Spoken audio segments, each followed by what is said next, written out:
Subscribe to our YouTube channel and press the bell icon to get the latest updates. Diwali का आज पावन त्योहार है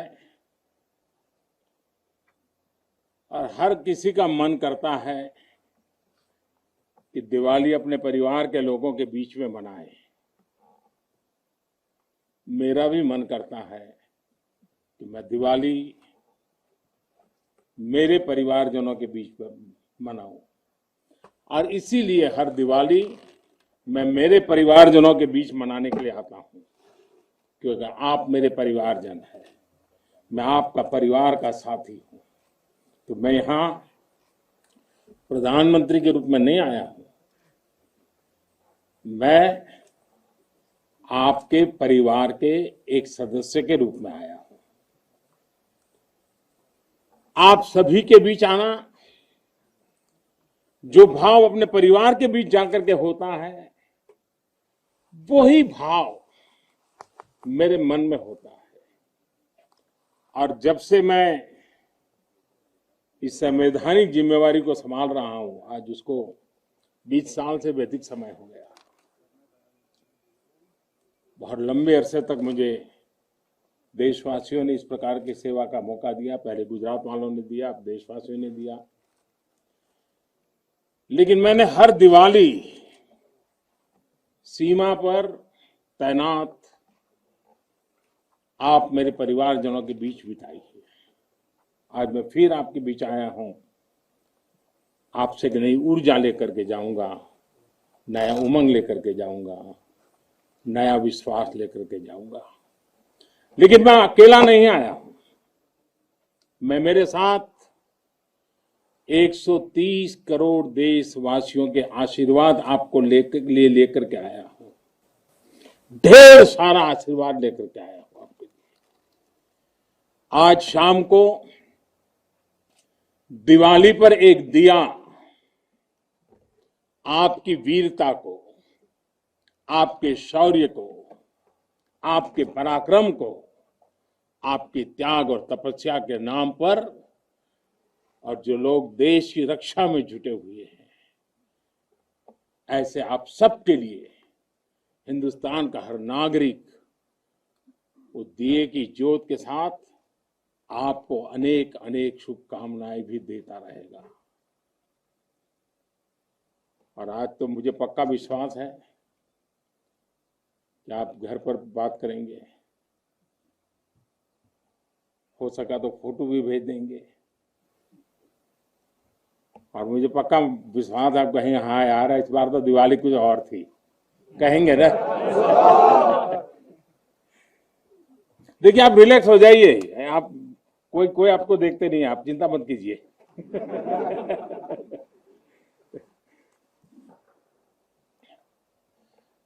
अच्छा, आप ये भी बताएंगे ना कि मिठाई भी बहुत खाई थी?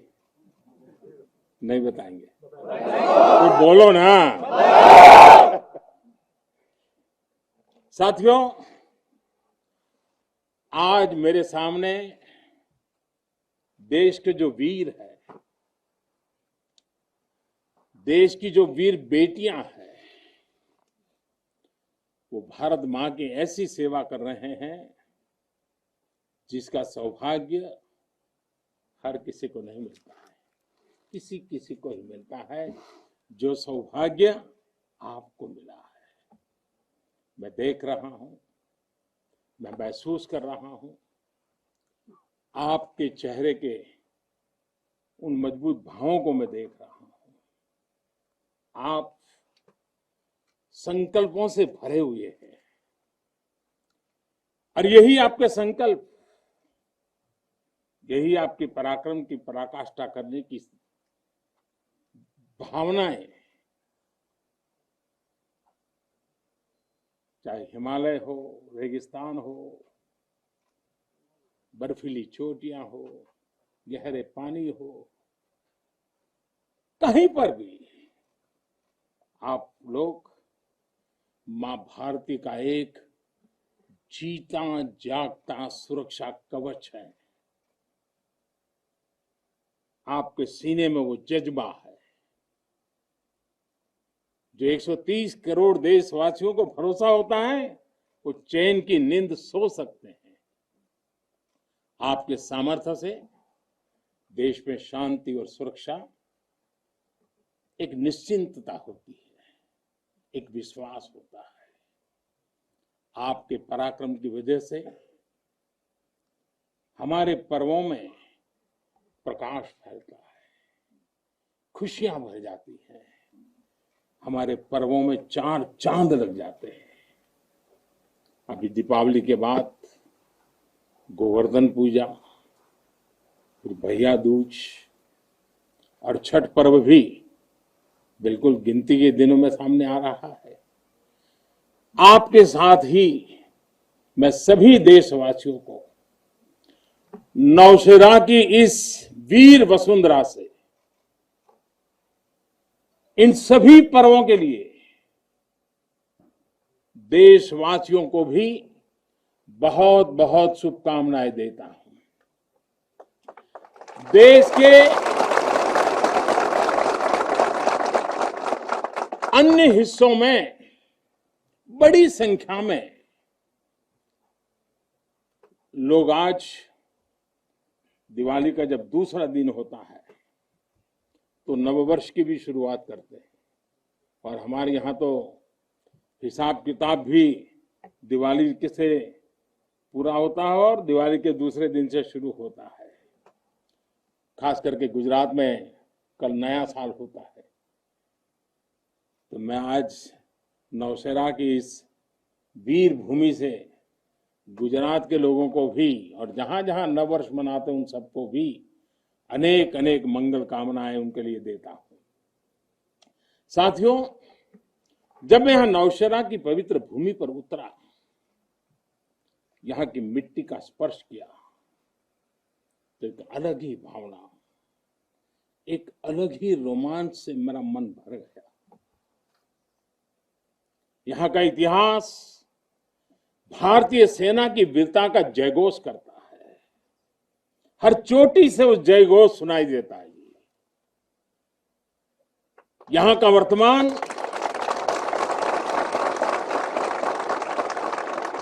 वर्तमान, आप जैसे वीर जवानों की वीरता का जीता जागता उदाहरण है।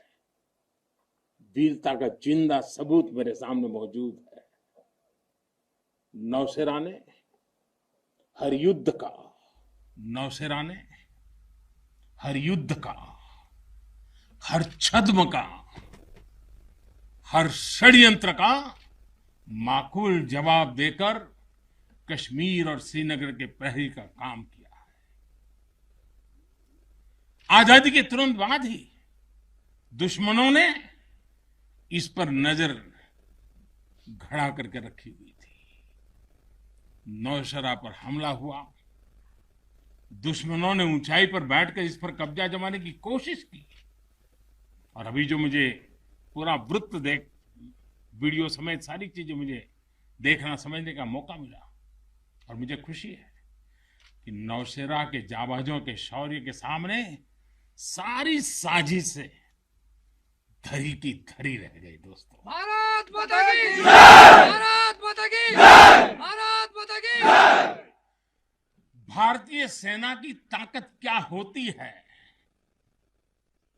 इसका एहसास दुश्मन को शुरुआत के दिनों में ही लग गया था जी। मैं नमन करता हूं नौशेरा के शेर ब्रिगेडियर मोहम्मद उस्मान को, नायक जदुनाथ सिंह जी को, जिन्होंने देश की रक्षा के लिए अपना सर्वोच्च बलिदान दिया। मैं प्रणाम करता हूं लेफ्टिनेंट आर राणे को, जिन्होंने भारतीय सेना की जीत का रास्ता प्रशस्त किया था। ऐसे कितने ही वीरों ने नौशेरा की इस धरती पर गर्व की गाथाएं लिखी, अपने रक्त से लिखी है, अपने पराक्रम से लिखी हैं, अपने पुरुषार्थ से लिखी है, देश के लिए जीने मरने के संकल्पों से लिखी है। अभी मुझे, ये मेरा सौभाग्य था कि दिवाली के इस पवित्र त्योहार पर मुझे आज दो ऐसे महापुरुषों के आशीर्वाद प्राप्त करने का सौभाग्य मिला। मेरे जीवन में एक प्रकार से अनमोल विरासत है। मुझे आशीर्वाद मिले श्री बलदेव सिंह और श्री बसंत सिंह जी। ये दोनों महापुरुष बाल्यकाल में मां भारती की रक्षा के लिए फौज के साथ कंधे से कंधा मिलाकर के साधनों के अभाव के बीच भी, और जब मैं आज सुन रहा था उनको, वही जज्बा था जी, वही मिजाज था, और वर्णन ऐसे कर रहे थे जैसे आज ही अभी से लड़ाई का मैदान से आए हैं, ऐसा वर्णन कर रहे थे। आजादी के बाद हुए युद्ध में ऐसे अनेकों स्थानीय किशोरों ने ब्रिगेडियर मोहम्मद उस्मान के मार्गदर्शन से बाल सैनिक की भूमिका निभाई थी। उन्होंने अपने जीवन की परवाह न करते हुए उतनी कम उम्र में देश की सेना के साथ कंधे से कंधा मिलाकर के काम किया था, सेना की मदद की थी। नौशेरा के शौर्य का ये सिलसिला तब से जो शुरू हुआ, न कभी रुका है न कभी झुका है। यही तो नौशेरा है। भारत माता की जय! भारत माता की जय! भारत माता की जय! सर्जिकल स्ट्राइक में यहां की ब्रिगेड ने जो भूमिका निभाई, वो हर देशवासी को गौरव से भर देता है। और वो दिन तो मैं हमेशा याद रखूंगा, क्योंकि मैं तय किया था सूर्यास्त के पहले कि सब लोग लौट करके आ जाने चाहिए, और मैं हर पल फोन की घंटी पर टिकटिका के बैठा हुआ था कि आखिर से आखिर मेरा जवान पहुंच गया क्या, और कोई भी नुकसान किए बिना ये मेरे वीर जवान लौट करके आ गए, पराक्रम करके आ गए, सिद्धि प्राप्त करके आ गए। भारत माता की जय! भारत माता की जय! भारत माता की जय! सर्जिकल स्ट्राइक के बाद यहां अशांति फैलाने के अनगिनत कुत्सित प्रयास हुए, आज भी होते हैं, लेकिन हर बार आतंकवाद को मुंह तोड़ जवाब मिलता है। असत्य और अन्याय के खिलाफ इस धरती में एक स्वाभाविक प्रेरणा है, माना जाता है, और मैं मानता हूं ये अपने आप में बड़ी प्रेरणा है। ऐसा माना जाता है कि पांडवों ने भी अज्ञातवास के दौरान अपना कुछ समय इसी क्षेत्र में व्यतीत किया था। आज आप सबके बीच आकर मैं अपने आप को यहां की ऊर्जा से जुड़ा हुआ महसूस कर रहा हूं। साथियों, इस समय देश अपनी आजादी के 75 वर्ष का पर्व मना रहा है। आजादी का अमृत महोत्सव गुलामी के लंबे कालखंड में असंख्य बलिदान देकर हमने ये आजादी हासिल की है। इस आजादी की रक्षा करने का दायित्व हम सभी हिंदुस्तानियों के सर पे है, हम सबकी जिम्मेवारी है। आजादी के अमृत काल में हमारे सामने नए लक्ष्य हैं, नए संकल्प हैं, नई चुनौतियां भी हैं। ऐसे महत्वपूर्ण कालखंड में आज का भारत अपनी शक्तियों को लेकर भी सजग है और अपने संसाधनों को लेकर भी। दुर्भाग्य से पहले हमारे देश में सेना से जुड़े संसाधनों के लिए ये मान लिया गया था कि हमें जो कुछ भी मिलेगा विदेशों से ही मिलेगा। हमें टेक्नोलॉजी के मामले में झुकना पड़ता था, ज्यादा पैसे खर्च करने पड़ते थे, नए हथियार नए उपकरण खरीदने होते थे तो प्रक्रिया सालों साल चलती रहती थी। यानी एक अफसर फाइल शुरू करें, वो रिटायर्ड हो जाए, तब तक भी चीज नहीं पहुंचती थी। ऐसा ही कालखंड था। नतीजा ये कि जरूरत के समय हथियार फिर आपाधापी में खरीदे जाते थे। यहां तक कि स्पेयर पार्ट्स के लिए भी हम दूसरे देशों पर निर्भर रहते थे। साथियों, डिफेंस सेक्टर में आत्मनिर्भरता का संकल्प उन पुरानी स्थितियों को बदलने का एक सशक्त मार्ग है। देश के रक्षा खर्च के लिए जो बजट होता है, अब उसका करीब 65% देश के भीतर ही खरीदी पर खर्च हो रहा है। हमारे देश ये सब कर सकता है, करके दिखाया है। एक अभूतपूर्व कदम उठाते हुए अब भारत ने यह भी तय किया है कि 200 से ज्यादा साजो सामान और उपकरण अब देश के भीतर ही खरीदे जाएंगे। आत्मनिर्भर भारत का यही तो संकल्प है। अगले कुछ महीनों में इसमें और सामान जुड़ने वाले हैं। देश को आत्मनिर्भर बनाने वाली ये पॉजिटिव लिस्ट और लंबी हो जाएगी। इससे देश का डिफेंस सेक्टर मजबूत होगा, नए नए हथियारों उपकरणों के निर्माण के लिए निवेश बढ़ेगा। साथियों, आज हमारे देश के भीतर अर्जुन टैंक बन रहे हैं, तेजस जैसे अत्याधुनिक लाइट कॉम्पैक्ट एयरक्राफ्ट बन रहे हैं। अभी विजयादशमी के दिन 7 नई डिफेंस कंपनियों को भी राष्ट्र को समर्पित किया गया है। हमारी जो ऑर्डिनेंस फैक्ट्रीज थी, वो अब स्पेशलाइज्ड सेक्टर में आधुनिक रक्षा उपकरण बनाएगी। आज हमारा प्राइवेट सेक्टर भी राष्ट्र रक्षा के संकल्प का सारथी बन रहा है। हमारे कई नए डिफेंस स्टार्टअप्स आज अपना परचम लहरा रहे हैं।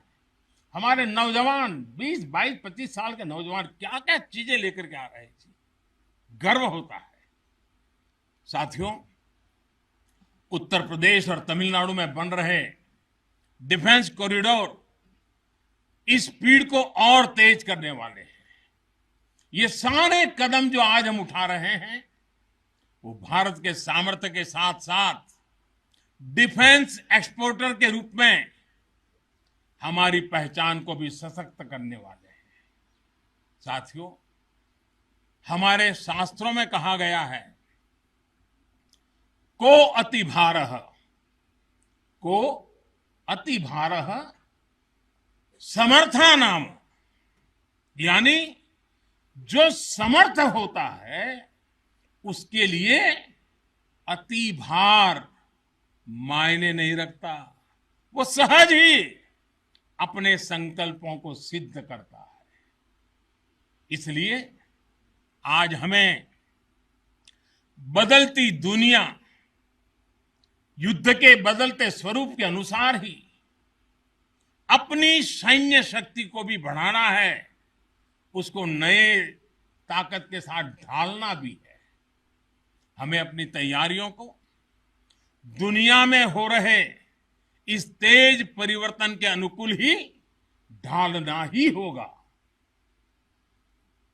हमें मालूम है किसी समय हाथी घोड़े पर लड़ाइयां होती थी। अब कोई सोच नहीं सकता हाथी घोड़े की लड़ाई, रूप बदल गया। पहले शायद युद्ध के रूप बदलने में दशकों लग जाते होंगे, शताब्दियां लग जाती होगी। आज तो सुबह एक तरीका होगा तो शाम को दूसरा तरीका होगा लड़ाई का। इतनी तेजी से टेक्नोलॉजी अपनी जगह बना रही है। आज की युद्ध कला सिर्फ ऑपरेशंस के तौर तरीकों तक ही सीमित नहीं है। आज अलग अलग पहलुओं में बेहतर तालमेल, टेक्नोलॉजी और हाइब्रिड टैक्टिक्स का उपयोग बहुत बड़ा फर्क डाल सकता है।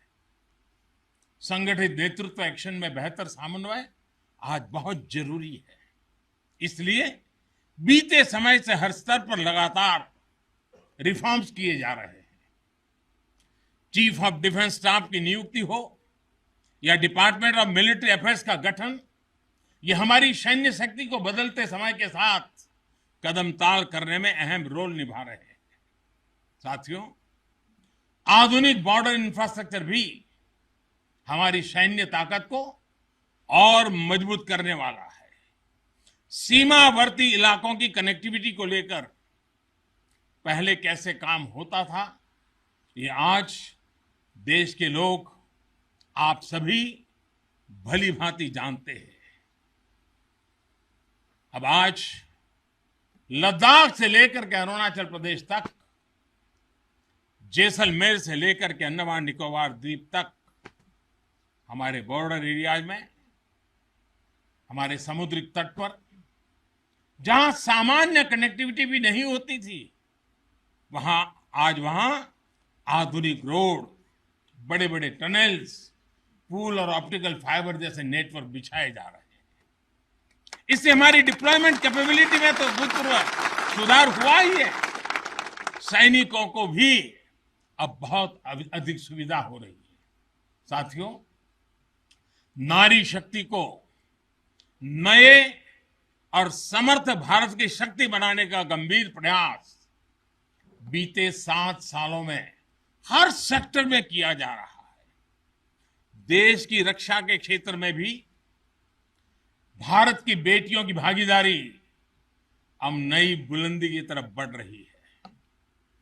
नेवी और एयरफोर्स में अग्रिम मोर्चों पर तैनाती के बाद अब आर्मी में भी महिलाओं की भूमिका का विस्तार हो रहा है।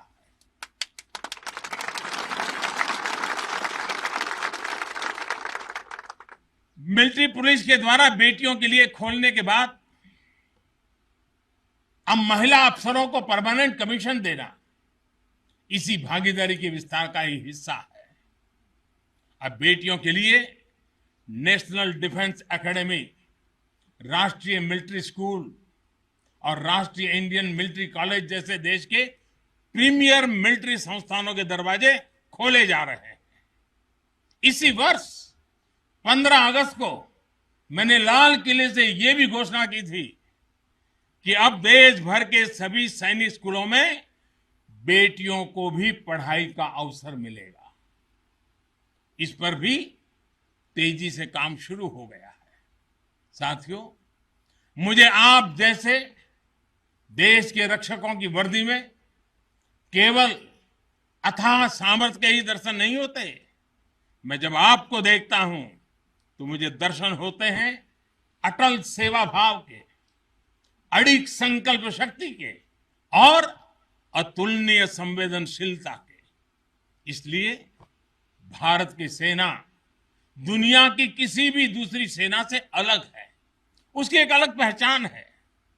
अब विश्व की शीर्ष सेनाओं की तरफ एक प्रोफेशनल फोर्स तो है ही, लेकिन आपके मानवीय मूल्य, आपके भारतीय संस्कार आपको औरों से अलग एक असाधारण व्यक्तित्व के धनी बनाते हैं। आपके लिए सेना में आना एक नौकरी नहीं है। पहली तारीख को तनख्वाह आएगा इसके लिए नहीं आए आप लोग। आपके लिए सेना में आना एक साधना है, साधना। जैसे कभी ऋषि मुनि साधना करते थे ना, मैं आपके हर एक के भीतर वो साधक का रूप देख रहा हूं। और आप मां भारती की साधना कर रहे हैं। आप जीवन को उस ऊंचाई पर ले जा रहे हैं कि जिसमें 130 करोड़ देशवासियों की जिंदगी जैसे आपके भीतर समाहित हो जाती है। ये साधना का मार्ग है। और हम तो भगवान राम में अपने सर्वोच्च आदर्श खोजने वाले लोग हैं। लंका विजय करने के बाद भगवान राम जब अयोध्या लौटे थे तो यही उद्घोष करके लौटे थे, अपि स्वर्णमयी लंका न मे लक्ष्मण रोचते, जननी जन्मभूमिश्च स्वर्गादपि गरीयसी। यानी सोने और समृद्धि से भरपूर लंका को हमने जीता जरूर है, लेकिन हमारी ये लड़ाई हमारे सिद्धांत और मानवता की रक्षा के लिए थी। हमारे लिए तो हमारी जन्मभूमि है, हमारी है, हमें वहीं लौटकर उसी के लिए जीना है। भारत माता की जय, भारत माता की जय, भारत माता की जय। और इसलिए जब प्रभु राम लौटकर आए तो पूरी अयोध्या ने उनका स्वागत एक मां के रूप में किया। अयोध्या के हर नर नारी ने, यहां तक कि पूरे भारतवर्ष ने दिवाली का आयोजन कर दिया। यही भाव हमें औरों से अलग बनाता है। हमारी यही उदात्त भावना हमें मानवीय मूल्यों के उस अमर शिखर पर विराजमान करती है जो समय के कोलाहल में, सभ्यताओं के हलचल में भी अड़िग रहती है। इतिहास बनते हैं, इतिहास बिगड़ते हैं, सत्ताएं आती हैं, सत्ताएं जाती है, साम्राज्य आसमान छूते हैं, ढहते हैं, लेकिन भारत हजारों साल पहले भी अमर था। भारत आज भी अमर है और हजारों साल बाद भी अमर रहेगा। भारत माता की जय, भारत माता की जय। हम राष्ट्र को शासन, सत्ता और साम्राज्य के रूप में नहीं देखते। हमारे लिए तो ये साक्षात जीवंत आत्मा है। इसकी रक्षा हमारे लिए केवल भौगोलिक रेखाओं की रक्षा भर नहीं है। हमारे लिए राष्ट्र रक्षा का अर्थ है इस राष्ट्रीय जीवंतता की रक्षा, राष्ट्रीय एकता की रक्षा और राष्ट्रीय अखंडता की रक्षा। इसलिए हमारी सेनाओं में आकाश छूता शौर्य है तो उनके दिलों में मानवता और करुणा का सागर भी है। इसलिए हमारी सेनाएं केवल सीमाओं पर ही पराक्रम नहीं दिखाती। जब देश को जरूरत पड़ती है तो आप सब आपदा, विपदा, बीमारी, महामारी से देशवासियों की हिफाजत के लिए मैदान में उतर आते हैं। जहां कोई नहीं पहुंचे वहां भारत की सेनाएं पहुंचे। ये आज देश का एक अटूट विश्वास बन गया है। हर हिंदुस्तानी के मन में से ये भाव अपने आप प्रकट होता है। ये आ गए ना, अरे चिंता नहीं, अब हो गया। ये छोटी चीज नहीं। आप देश की अखंडता और सार्वभौमिकता के प्रहरी हैं। एक भारत श्रेष्ठ भारत के संकल्प के प्रहरी हैं। मुझे पूरा भरोसा है कि आपके शौर्य की प्रेरणा से हम अपने भारत को शीर्ष ऊंचाइयों तक लेकर जाएंगे। साथियों,